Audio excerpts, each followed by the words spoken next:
one-on-ones muito interessantes que a mesma pergunta se repetiu.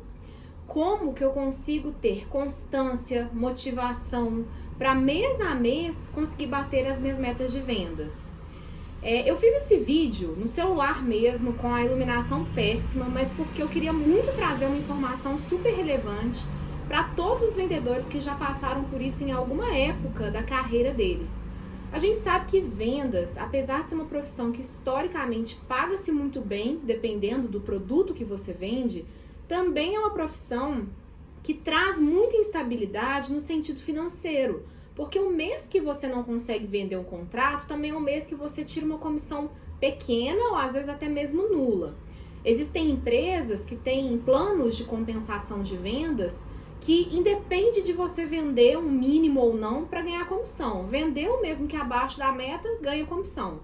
Já existem outras empresas que você precisa vender a sua meta para começar a ganhar comissão. E a gente sabe que nem sempre, às vezes, isso é possível. Pode acontecer um feriado, férias, às vezes pode coincidir de todos os clientes que a gente está falando realmente estarem em um período ruim para poder comprar a sua solução. E aí, o que o vendedor faz? Como que ele consegue, de fato, desenvolver aquela inteligência emocional, aquela capacidade de autocontrole para não surtar? Porque a gente sabe que vendas tem surtos. Eu mesma já vivi o meu. Para começar, quando o vendedor está muito preocupado com vendas, a gente tem que levantar um ponto de alerta, que é como está sendo o processo daquele vendedor. Será que ele está realmente preocupado com o cliente, com como que a solução, como que o produto vai ajudar o cliente dele? Ou será que ele só está preocupado em vender, em bater meta, em conseguir aquele sim? Eu, quando entrei na carreira de vendas, passei por uma fase da minha vida que eu assim, já sou ansiosa, eu estava ainda mais ansiosa. Eu desenvolvi psoríase, que é uma doença autoimune causada pelo estresse. Ela não tem cura, ela tem controle.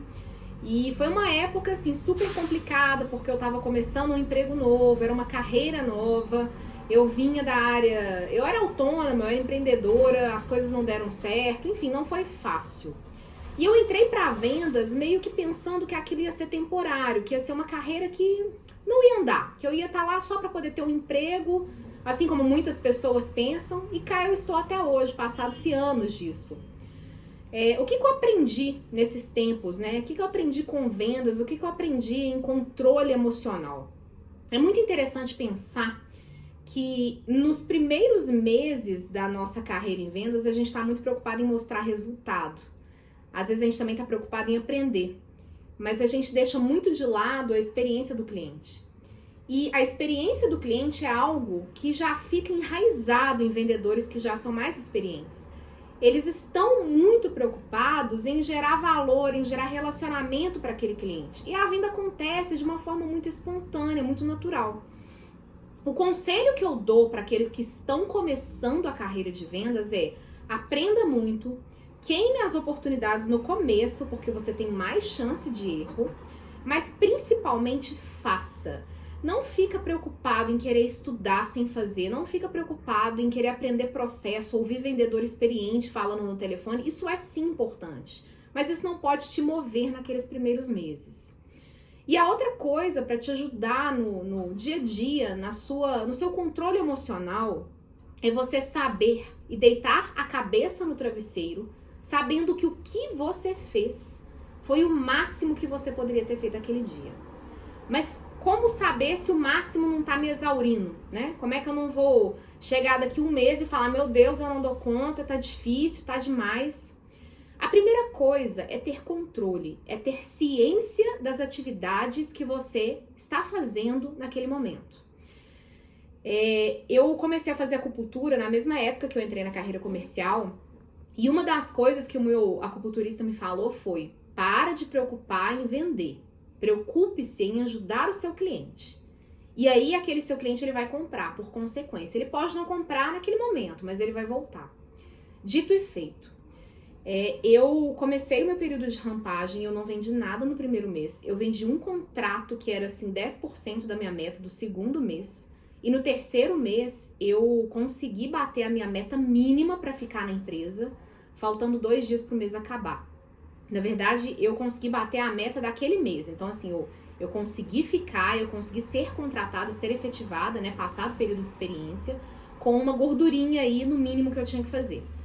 Como que eu consegui isso? Eu achava que não ia dar certo. Eu confesso que, assim, o mês acabava numa quarta, na sexta-feira eu cheguei em casa chorando, falando, meu Deus, não vai dar, vou ter que procurar uma outra oportunidade. Mas como é que eu consegui isso? Primeira coisa, eu era a doida do volume. Eu fazia, assim, muitas conexões, eu abria muitas portas. A minha cabeça, por eu já ter trabalhado em outbound, era tipo assim, tô almoçando e aí eu tô vendo ali que aquele guardanapo é da empresa tal, vou ligar pra eles e vou tentar achar quem que é aquele tomador de decisão.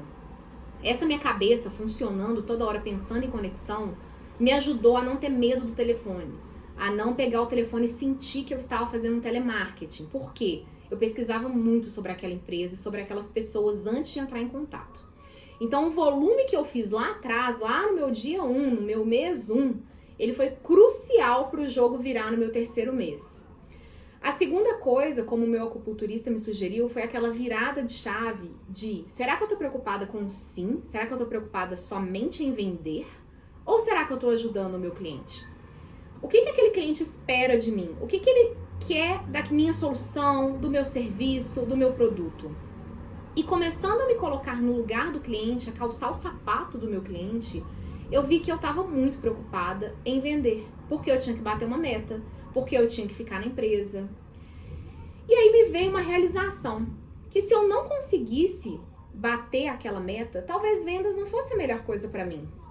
Isso não é ser determinista, não é isso. A coisa é, eu deitava minha cabeça no travesseiro sabendo que eu tinha feito um bom trabalho. Eu tinha volume. Eu estava ajudando o meu cliente. Mas às vezes, eu sou muito de relacionamento e talvez daria uma customer success melhor do que uma vendedora. E não é errado descobrir isso num processo de experiência em vendas. Pode acontecer. E aí é hora de tentar de novo. O importante é não desistir. É não deixar de fazer volume. É não arrumar desculpas para você não conseguir. Tá faltando lead, o mercado tá difícil, tá na época de Natal, tá na época de férias, eu não consigo falar com ninguém. Isso não pode acontecer. E aí, nesse período, eu criei uma ferramenta para mim que me ajudou bastante. Eu tinha um modelo na internet, eu adaptei para as minhas necessidades, para o processo de vendas que eu estava passando por ele. E eu dei o nome de planilha de produtividade diária. Algumas outras pessoas chamam isso de daily tracker.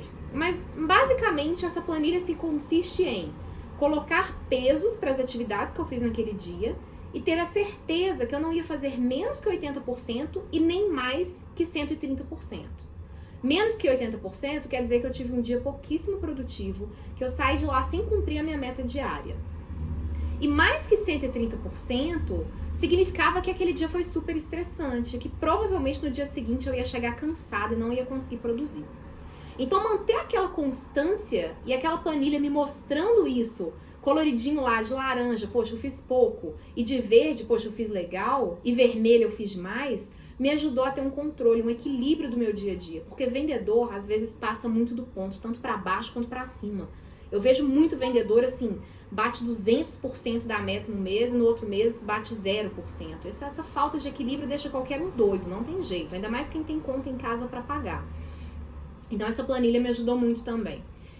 A outra coisa que me ajudou bastante, né, além de sempre tentar, de sempre insistir, de fazer volume, de controlar as minhas atividades, tendo a certeza que a venda é a consequência do meu bom trabalho, além disso tudo, durante esse processo da experiência em vendas, uma coisa que eu nunca deixei de fazer foi acompanhar os melhores vendedores, quais materiais que eles estavam estudando e separar um tempo do meu dia para leitura e para esse conhecimento, que eu chamo de Personal Digest. Não sou só eu que chamo assim, não. Tem muitas empresas hoje que dão esse nome.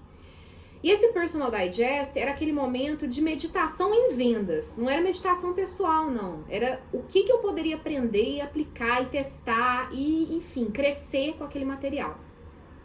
Eu passei pelo período de experiência com sucesso e desde então eu nunca perdi uma meta. Nunca perdi uma meta de vendas e fui promovida com 11 meses. Eu não tô falando isso aqui para dizer que existem vendedores melhores uns do que os outros, não. Na verdade, todo mundo é capaz, todo mundo consegue. O que não pode acontecer é entregar os pontos. E isso, infelizmente, é o que mais acontece em vendas. Ninguém tem aquele sonho de ser vendedor. Você vê muitas pessoas querendo serem médicos, advogados, engenheiros, mas fala a verdade, quem quer ser vendedor? Inclusive os nossos pais, eles têm um certo preconceito com a carreira de vendas, de pensar que aquilo não é uma profissão, aquilo é um trabalho temporário para quem não tem aonde seguir. E eu não acredito nisso de jeito nenhum. Sabe por quê? É muito interessante se você pensar, há 30 anos atrás, quando os meus pais estavam fazendo faculdade, a engenharia era assim a profissão do futuro. Todo mundo queria ser engenheiro. E aí todo mundo buscava uma faculdade de engenharia. Medicina também nunca deixou de ser uma profissão dos sonhos. Uma profissão que tem um estigma de ganhar bem. Advocacia também, né? O direito sempre teve essa visão, essa coisa de ganhar dinheiro, concurso público, estabilidade. Eu formei em Relações Internacionais e foi um curso que me ajudou a ter uma visão muito ampla, tanto de economia, de finanças, de direito, mas não me deu nenhuma especialização. Então eu fiquei naquela, né? Para que lado eu vou, para onde eu vou? O que é uma realidade de muitas pessoas no mercado atual, até mesmo engenheiros, advogados. Poxa, quantas pessoas que são formadas em boas faculdades, em bons cursos, eles não têm emprego. A economia não tem emprego, não tem demanda dessas pessoas. E aí acontece o que aconteceu comigo. Cai de paraquedas em vendas. E acaba que vendas não é o sonho delas, mas elas ficam lá, dá um dinheiro bom, vendas dá uma liberdade legal, se você bate sua meta você fica tranquilo. E acaba que tem muito vendedor, e acaba que tem muita oferta de vendas, muita oferta de liderança em vendas, e é uma profissão que está aí há quanto tempo? Então a gente tem que parar de pensar que vendas é uma coisa assim, eu vou fazer porque eu não tenho uma outra opção. Dá para você se desenvolver de uma forma muito legal em vendas. Quando eu percebi isso, lá no meu período de experiência, que peraí, eu tô aqui, mas talvez isso não seja passagem, talvez eu possa desenvolver a minha carreira de liderança aqui dentro, talvez eu possa aprender, talvez eu possa trabalhar com consultoria de vendas, como acontece hoje, talvez eu possa dar um curso de vendas. Eu sei que essa é uma visão muito a longo prazo, mas se você tem a perspectiva de que você quer ser bom e que talvez você queira ser o melhor do seu meio naquilo, a sua visão se expande, você cria uma motivação que antes você não tinha para fazer aquilo acontecer. E tudo bem, às vezes você não quer ser um consultor, mas às vezes você quer uma liberdade de trabalhar home office, de trabalhar viajando. E vendas, tem algumas empresas que contratam tipo PJ, pode fazer isso, é uma profissão que te permite fazer isso. Um dos meus sonhos é conhecer o mundo. E vendas é uma carreira, para mim, que me permite isso. Eu ganho a minha comissão, quando eu ganho uma boa comissão, eu consigo me programar para poder comprar uma passagem aérea, para poder viajar para um lugar legal numa promoção. E existem pessoas que às vezes não têm essa vontade de viajar, de conhecer, mas querem simplesmente sair da casa dos pais, sair da república, sabe? Construir a sua própria casa, às vezes casar. E vendas também te favorece isso. Mas aí você fica pensando, né? Como é que eu vou conseguir trabalhar uma estabilidade em vendas? Aí que entra o controle, aí que entra o equilíbrio. E por isso que a planilha ajuda muito. Porque você vai ter um dia a dia saudável, você vai ter um dia a dia produtivo, que você vai deitar a cabeça no travesseiro com a tranquilidade de que você fez um bom trabalho. E importante, a gente sabe assim, você pode acreditar em energia, pode acreditar, enfim, no que quer que você acredite. Se você tá tenso, se você tá ansioso, aquela emoção ela vai passar para o cliente. Por isso que esse controle, esse equilíbrio, ele é tão importante, porque você cria um ambiente que você fica mais relaxado, você tem uma escutativa melhor, você percebe mais o que o seu cliente está falando e ao mesmo tempo você fica feliz em ajudar. Todo ser humano ele fica feliz em ajudar, em perceber que gerou valor. Isso é bom para o nosso ego, para a nossa estima. Então, quando você for pensar em vendas, tenta atrelar isso a um objetivo de vida seu. E não pensa como uma carreira transitória, algo que vai ser substituído por uma coisa melhor. Não pensa assim, porque esse é o caminho realmente do fracasso. Além do volume, além do equilíbrio, você tem que achar a sua motivação. O que está te movendo a estar lá vendendo naquele momento? Bom, essa é a lição de hoje. Eu espero que eu consiga ter iluminado vocês um pouco mais de como que eu consegui achar um equilíbrio em vendas. Eu sei que muitas pessoas têm essa dificuldade, como é que eu crio constância, como é que eu crio uma inteligência emocional. Eu sei que não é fácil, mas eu espero que com esses 3 pontos que a gente tratou hoje, né? O volume, que a gente tem que sempre ter, o equilíbrio que é necessário para a gente ficar tranquilo, para passar isso para o nosso cliente, para ouvir melhor, e a motivação própria. Qual que é o objetivo que você quer alcançar com aquilo? Eu espero que você, descobrindo esses 3 pontos, você consiga alavancar nas suas vendas. Eu tenho certeza que isso vai ser possível. Não deixa de acompanhar o nosso Instagram, tem várias dicas legais de vendas consultivas e inside sales. Se você é um gestor também, tem vários materiais para gestores de vendas. E eu te convido a baixar a planilha que eu fiz para mim, ela está disponível, ela é gratuita. O link dela vai estar ou na descrição ou no próprio link do vídeo, é só procurar aí que você vai achar. Tá no nosso blog, vendermaisemelhor.com. E continua acompanhando a gente, que eu vou ficar muito feliz em compartilhar com você a minha experiência.